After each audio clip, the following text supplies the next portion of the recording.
Alam ni Jesus na hindi lahat ay tatanggap ng kanyang mga salita. Gumamit siya ng larawan ng isang magsasaka na nagkalat ng binhi na nahulog sa iba't ibang uri ng lupa. Binanggit ni Jesus ang ilang mga tao bilang mabuting lupa, yaong mga nagtitiwala sa kanyang mga salita at pinanghahawakan ang mga ito.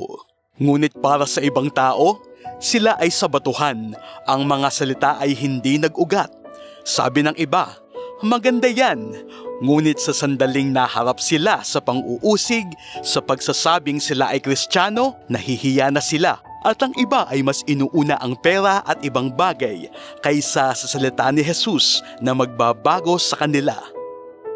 Si Rene George ay lumaking anak ng isang mangangaral.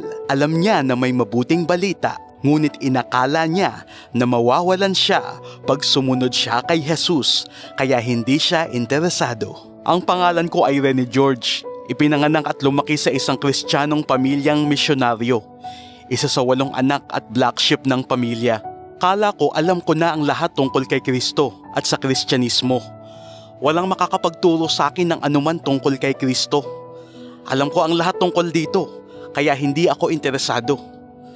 Gusto ko lang magsaya, mag-enjoy, yun lang. Naalala ko ang unang pagkakataon na nagnakaw ako mula sa wallet ng aking ama. Nagnakaw ako ng quarter rupee. Nagsimula akong manigarilyo ng cannabis at pagkatapos na masanay sa ganong gawi, nagsimulang magbago ang buhay ko. Nagpatuloy ako sa ganong uri ng buhay, pagnanakaw ng pera, paninigarilyo, na humantong sa akin ng mas malalang krimen tulad ng pagnanakaw ng mga kotse at bisikleta. Ginagawa ko ang mga gusto kong gawin nang hindi nakokonsensya.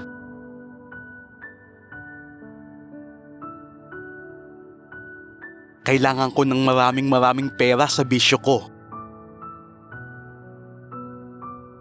Kaya ang plano ko, pumasok sa negosyo ng droga. Nagpasya akong gumawa ng krimen. 4 kaming nagmamaneho papunta sa isang bahay nung isang gabi. Akala nila binibisita namin sila dahil kamag-anak ko sila. Pero ang intensyon namin ay pagnakawan sila at mas may malala pang nangyari. Nauwi kami sa pagpatay sa kanila. Iyon ang pinakamadilim na araw sa buhay ko.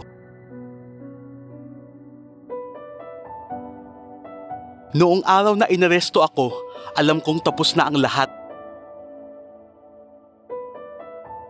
Ang pangalan ko'y lumabas sa dyaryo at nalaman ng lahat na ako'y isang mamamatay tao at magnanakaw. Dumating si Satanas upang magnakaw, pumatay at manira. Tinuruan niya akong magnakaw. Itinuro niya sa akin ang lahat ng masasamang bagay. At sa huli, ginawa niya akong mamamatay tao.